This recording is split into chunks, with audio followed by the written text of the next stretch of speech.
So I commented on this on the Discord server. There was some discussion about what to track to find if the strategy is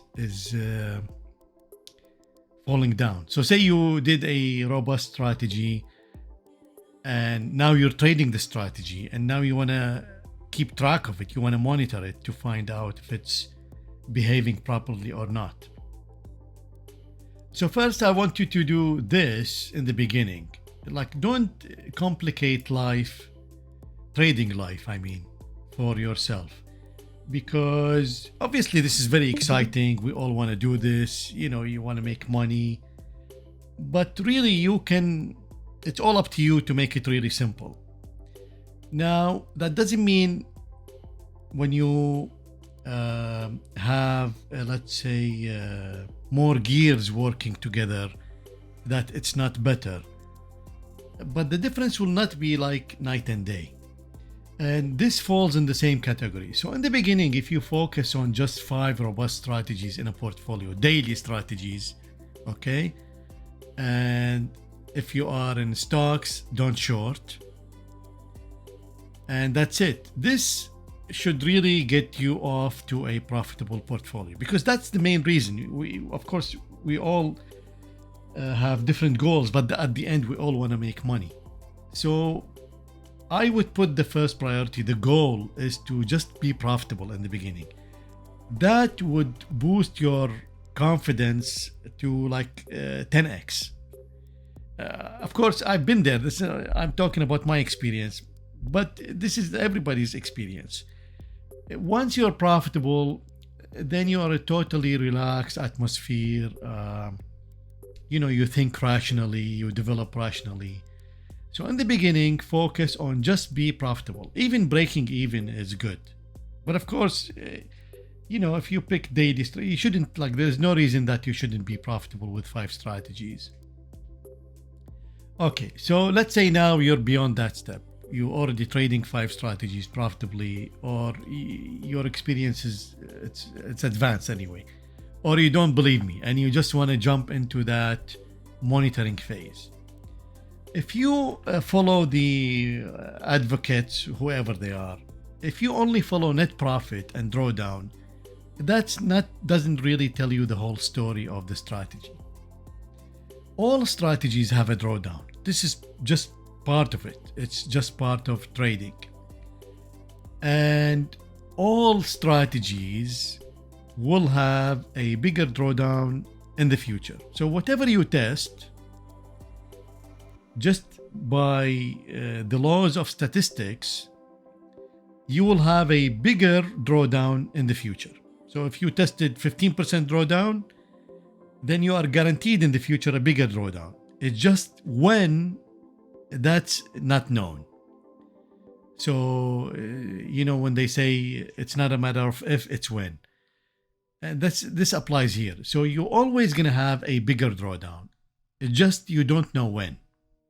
Drawdown is a big part. And of course, net profit is a big part. But if you depend on only these two and you decide this strategy is broken or not, then that's not the big picture. The big picture is this. You have to do this. It's a signature of the strategy. The strategy has many metrics. Of course, one of them is net profit. The other one is drawdown.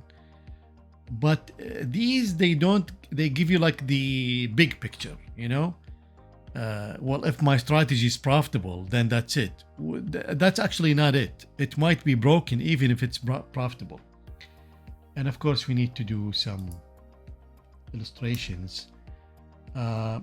So say your strategy is making $100 on average per trade. And let's say your standard deviation is $10. So you expect your strategy somewhere between $80 and $120, okay, per trade. If your strategy falls, so here the standard deviation, we said 10. So just to give you an idea, standard deviation, at 3 standard deviation, you are covering 99.5% of all occurrences in the future. So that means if my average went down to 60, I am 4 standard deviation away, which could happen. Yes. So, for example, I mentioned this many times. I was in the Swiss franc when it was depegged and it went 35 standard deviation away. So those are, I don't know if you called Nassim Taleb book Black Swan. This is a black swan, but it does happen, but rarely. Yes. So in my career, I faced 2 of them: the flash crash in S&P and the Swiss franc. But they do happen, but they are very rare. So if your strategy falls down to 60, your strategy is profitable, but now it's broken. Something went horribly wrong, either in the market structure, in your code, in the internet algorithm, whatever you think of it. If this is a one-time thing, then that's an outlier. But if you have 5 of them in a row, or not even in a row, if you have 5 of them, something definitely is wrong, even though the strategy is still profitable.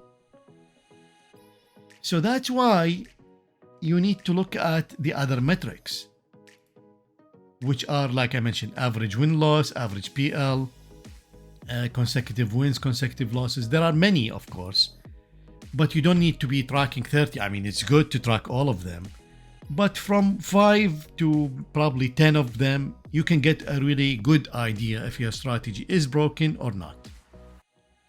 Because let's put this also in a row. So say now we're tracking the consecutive wins and losses. Okay.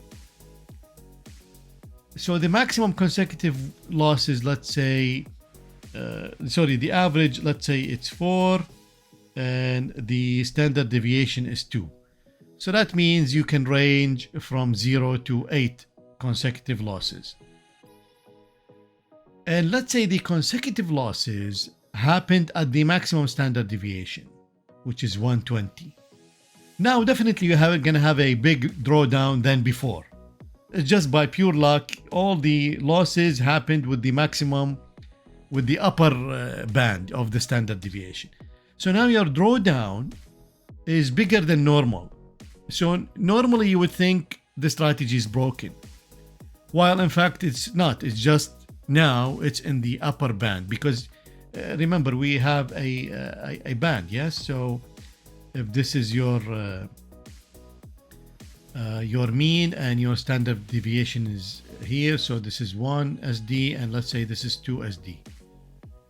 So your curve could be anywhere here, yes?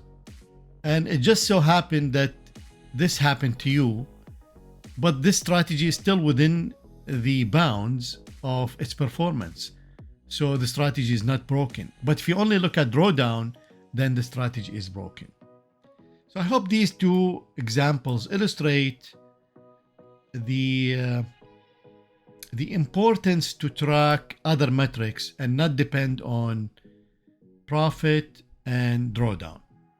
Like I mentioned, profit and drawdown is part of the big picture, but on day-to-day trading, they don't mean a lot because you will find the strategy is broken before the biggest drawdown happen, or even with the drawdown happen, but they will give you better information, higher resolution. I always say it's like looking at a picture, higher resolution. Again, this is, I would say, a further down the road in your development as a trader. I would, in the beginning, not complicate things, just build simple strategies, at least 5, trade in a portfolio. And while you are trading those 5 strategies in a portfolio, you are still learning, gaining more experience, and so on and so forth. Because I talked about this many times that Monte Carlo is not a robustness testing. It is an important part of developing a strategy to find the required capital. And so I wanted to illustrate this with an example. So here in Builder, I asked to build minimum net profit 5,000, number of trades 50, average trade 1,000, maximum consecutive losses is 4. So on purpose, I am overfitting a strategy so as not to have a bigger drawdown, because the drawdown comes from the consecutive losses, and also a bigger average trade. So it doesn't matter how much noise you throw at it, it will be profitable. And this will highlight why Monte Carlo, it's not a good robustness testing. So okay, so it gave me these strategies. They're all overfit, and I took them to the retester, and this is one of them. Okay, so, and I did many I did 8 versions of Monte Carlo test, and you can see these are the curves of the Monte Carlo testing depending on what you did. I think here I did 500 or 1,000 curves, that's why there are too many. Same here, they are only just a blip at the end, and here again blip at the end, and here again and again. And all of these curves came from cross check. So I did these two and these 2, 3, 6, except for this one, which I will come in a second. So what I'm saying is, what Monte Carlo does,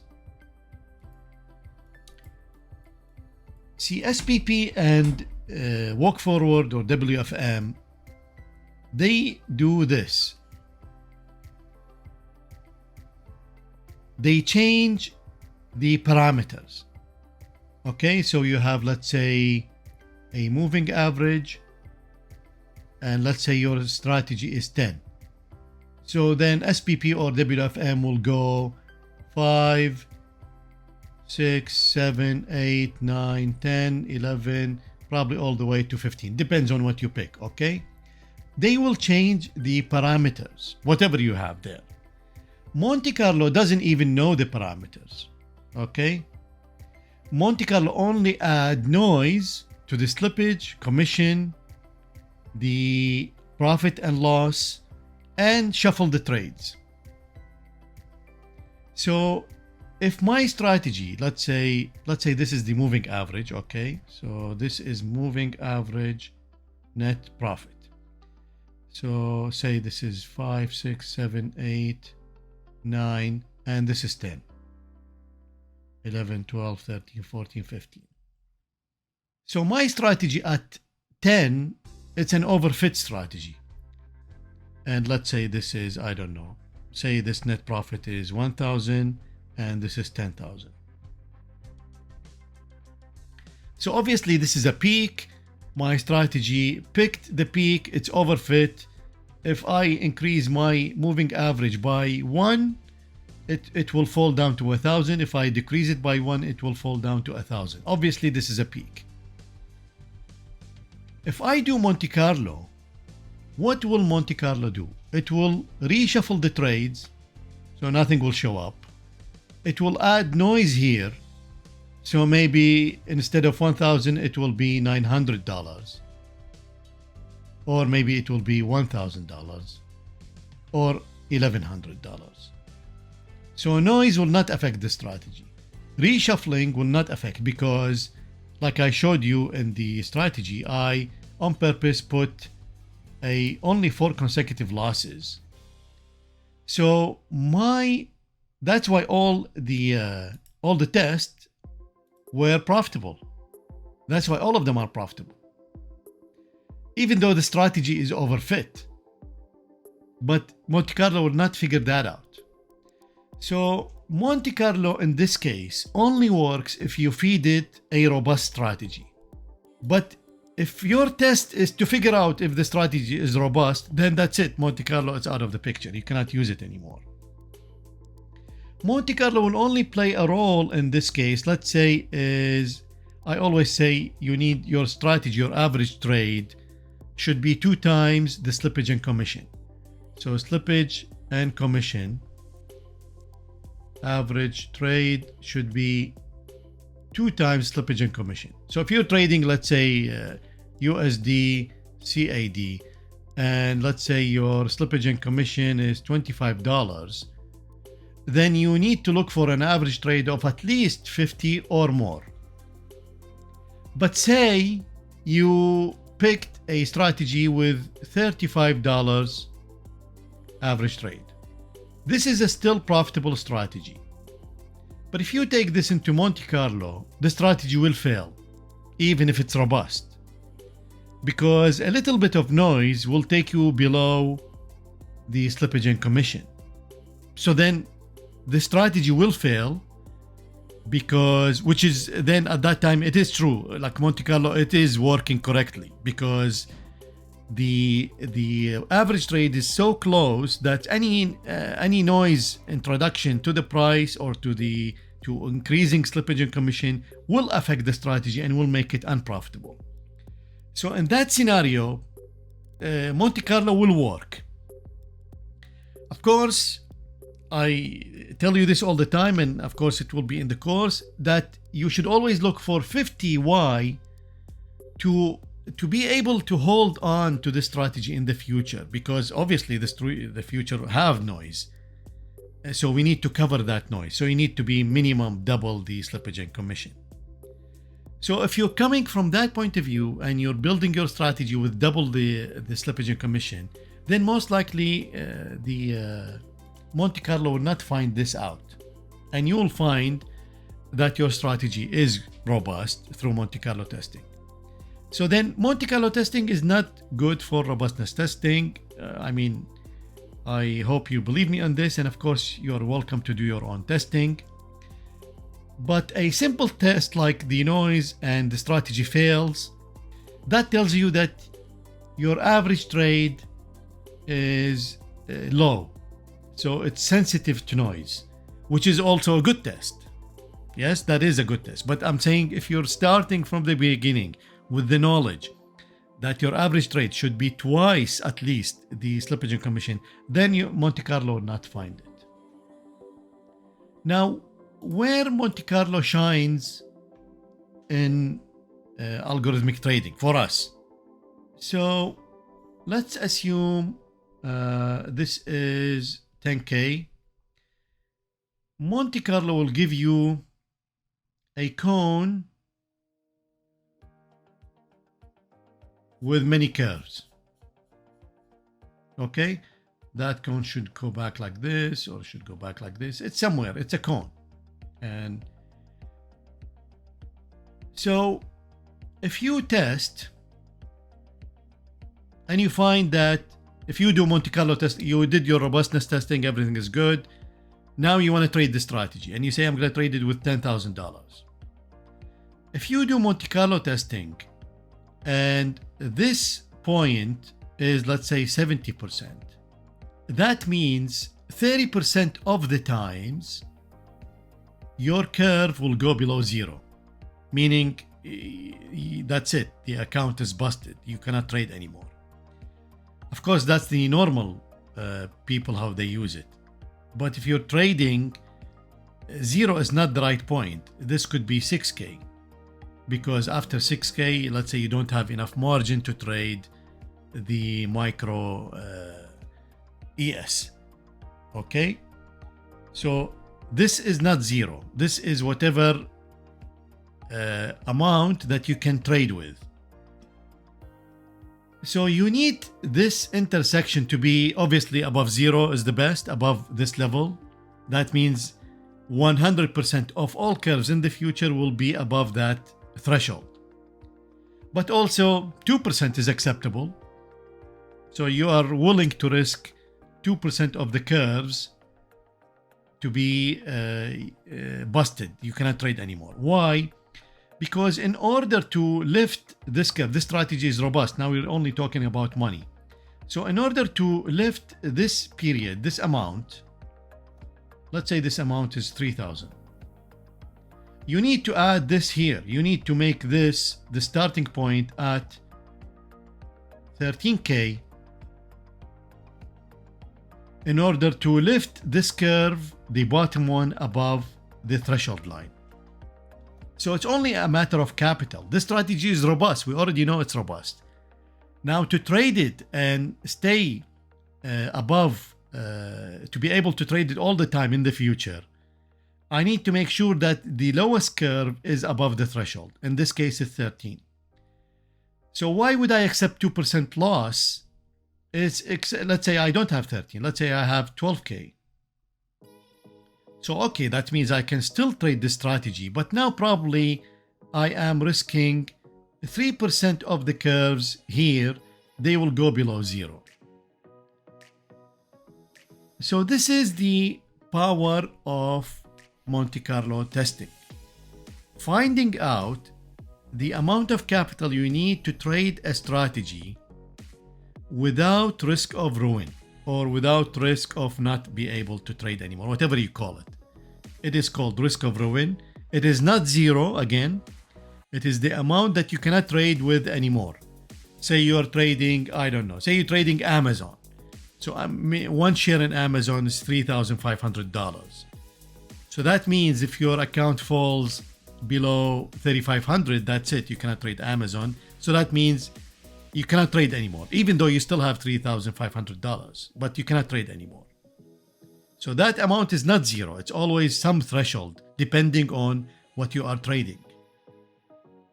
And with the software I showed you before, the market system analyzer, they take the margin into consideration. SQX doesn't take the margin into consideration.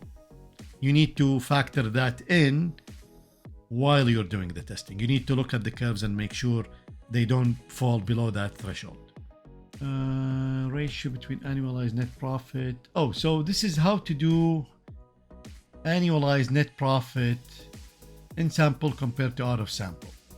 So when you are building a filter, so if you click on annualized percent return, that's the annualized profit. And say I want to compare it to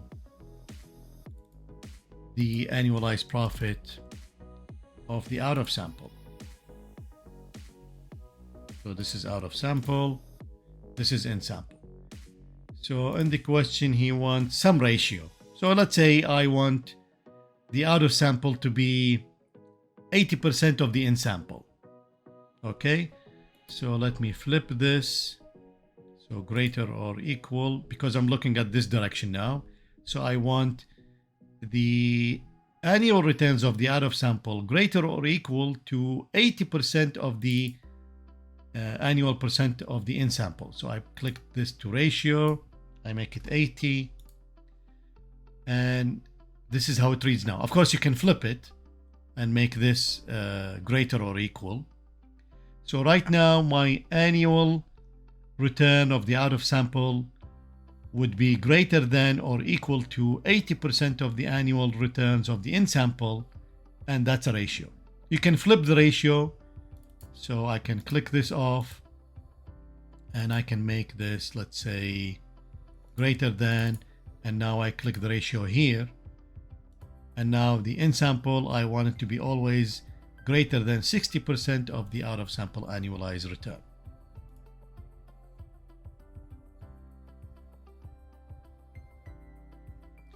Now, how do I get SQX to show me this ratio?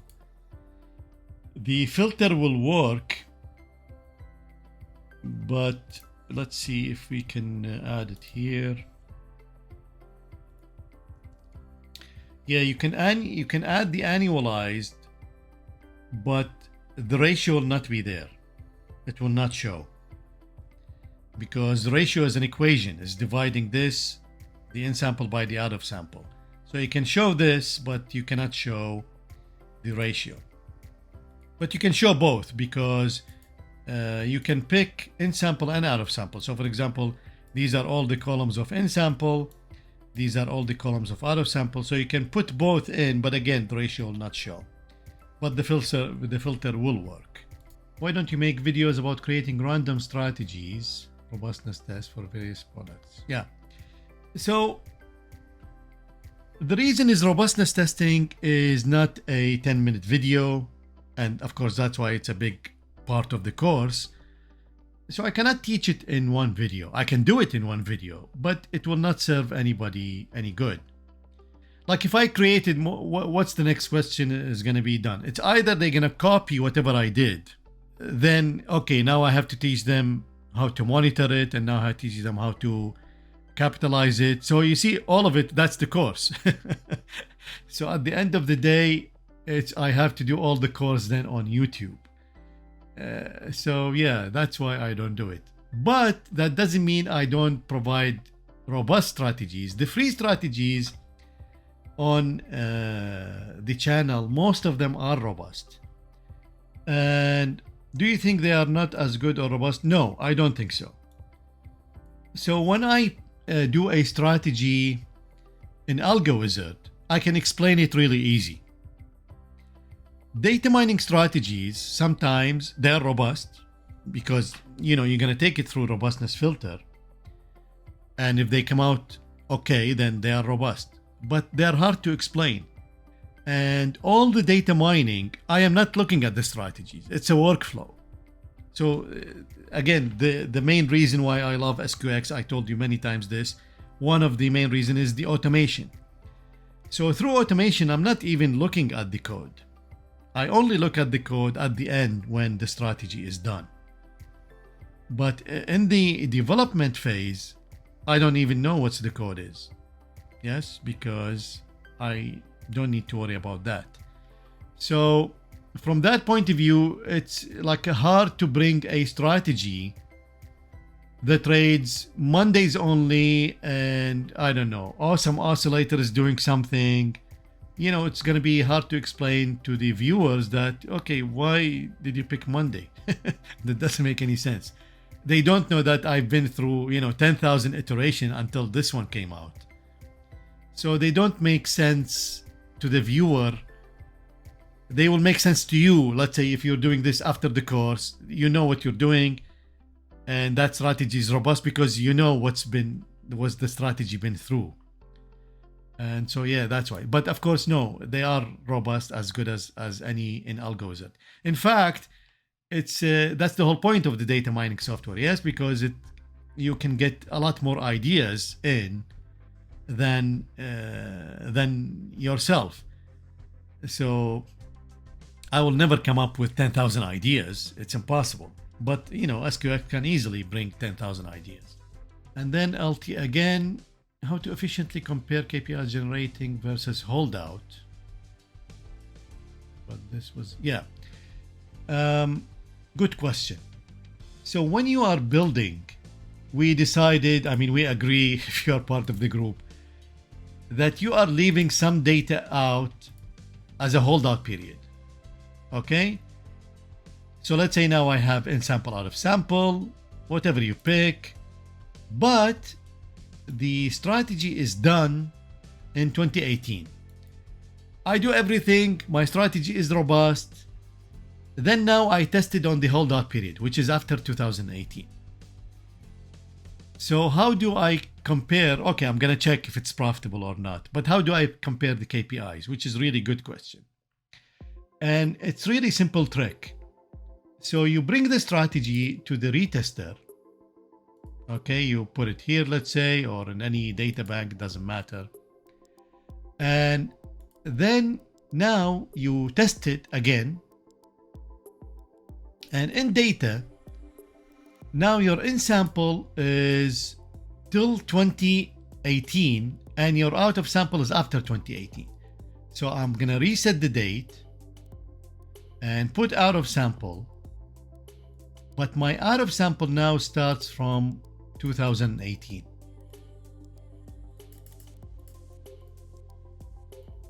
So in the beginning, I tested everything within 2018. The strategy now is robust. I bring it back to the tester, and now my out of sample is the holdout period. Once this is there, now I can go to ranking and put any filter I like, just like this one. Yes, I'm testing now the out of sample with the in sample, but my out of sample is the holdout period. So I can do any filter I like to compare the KPIs. So that's a good one. And you can add this to your workflow. This can be automated. Once you find robust strategies, you don't need to find out if they are still robust in the holdout period. One by one, you can automate the thing. So anyway, that was in the course, but you got it for free. So it's a good one. If strategies pass and do well in SPP, but during holdout period, they barely get above profit factor of 1. The workflow is as follows. You test with in sample, out of sample on some data. And you have a holdout period. Then once this filter is passed through ranking filter, you take it to robustness.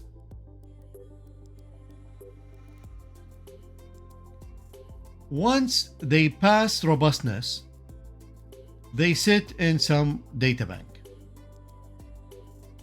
Then you take this data bank now on the holdout period. The only requirement here is the holdout period has to have the same market regime as this data. So here, if your strategy mostly trading on bull market, then you need to make sure that the holdout period has bull market in it. Let's say it trades 70% in bull and let's say 20% in sideways. If my holdout period is in bear market, then this doesn't work because my strategy is built on these markets. So the requirement that the holdout period has to have some markets that you tested in the beginning, which is this data.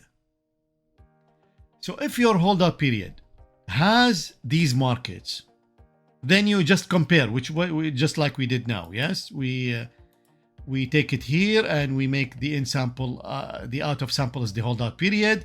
Then we can easily test. And from that, if the strategy fails, that's it. So right from this holdout period, assuming you have the same market regime, you have now two buckets, either fail or succeed. If it fails, that's it. This strategy is done. Let's say this is test 11. So here is test 11. Test 11 is throw it in the garbage. You don't do anything with it anymore. And if it's of course succeed, then that's really good. Then you take this to the data bank of tradable strategies. But you mentioned here something interesting, which is comparing factors. So like I mentioned, profit, net profit and drawdown, they are the big picture. You need to dig down. So digging down meaning this again. So your average trade should be closer to the average trade of the in sample, the consecutive win, consecutive losses, the win percent, loss percent. These are important factors to compare other than net profit and drawdown. And LT again, what is your opinion? Can we get some result generating forex strategies first with time resolution? Yeah. So there is a time resolution for testing. And this is in MultiCharts, TradeStation, and SQX. I don't know about the other platforms, but I assume it's there. Of course, lower resolution is better. The drawback is time. So if time is not an issue, then obviously it's higher resolution is better. But you need to be practical. So maybe it's a lot faster to generate during for 1 minute resolution. For 1 day resolution. And then when you are trading, when your strategy is robust, then I would take it through 1 minute resolution. Now, 1 minute resolution should not break the strategy. Because remember, what's 1 minute resolution? It's just noise. So remember when we talked about Monte Carlo, it's just noise. So if your strategy is so sensitive to noise, that means your average trade is low. So again, we go back to this formula, which is the average trade should be at least twice the slippage and commission. Because the intraday, let's assume you're trading daily strategies. So daily strategies, the bars, so let's assume this is the bar. So this is open, close. And let's say this is the ES. So the exchange will mark, let's say this is October, whatever today is 9. So the exchange will mark October 9, ES, close equal, let's say, I don't know, 340. Okay, let's, for the sake of argument. If you go down intraday, you will find the close at 15:15 time, close equal 341. Okay? This happens because the actual trade at 15:15 is 341. But because some trades that happened outside, what do they call dark pool, the trade happened outside the exchange, and then they reported back to the exchange.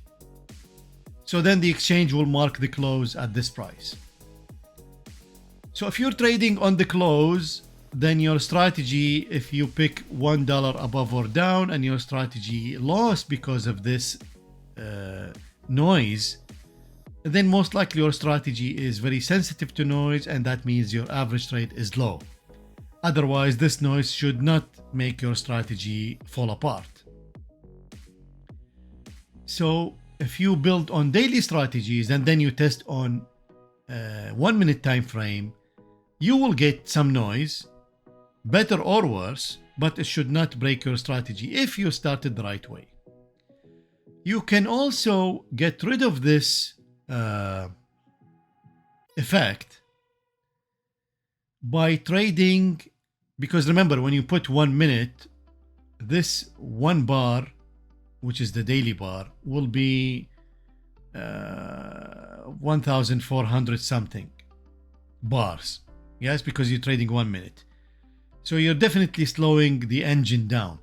You can trick this by building a bar of 1440. Probably you've seen this before. So if you build a bar of 1440 minutes, that's a daily bar.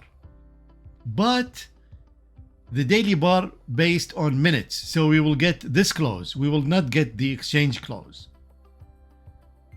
So the trick is what? We are having one daily bar. So we are saving on time in testing, but we're having the accuracy of the 1 minute bar. Now this only works on daily bars. But if you're trading intraday, let's say, I don't know, 5 minute bar, then this doesn't make any sense. And otherwise, I wish you all great weekend, great long weekend for those in North America.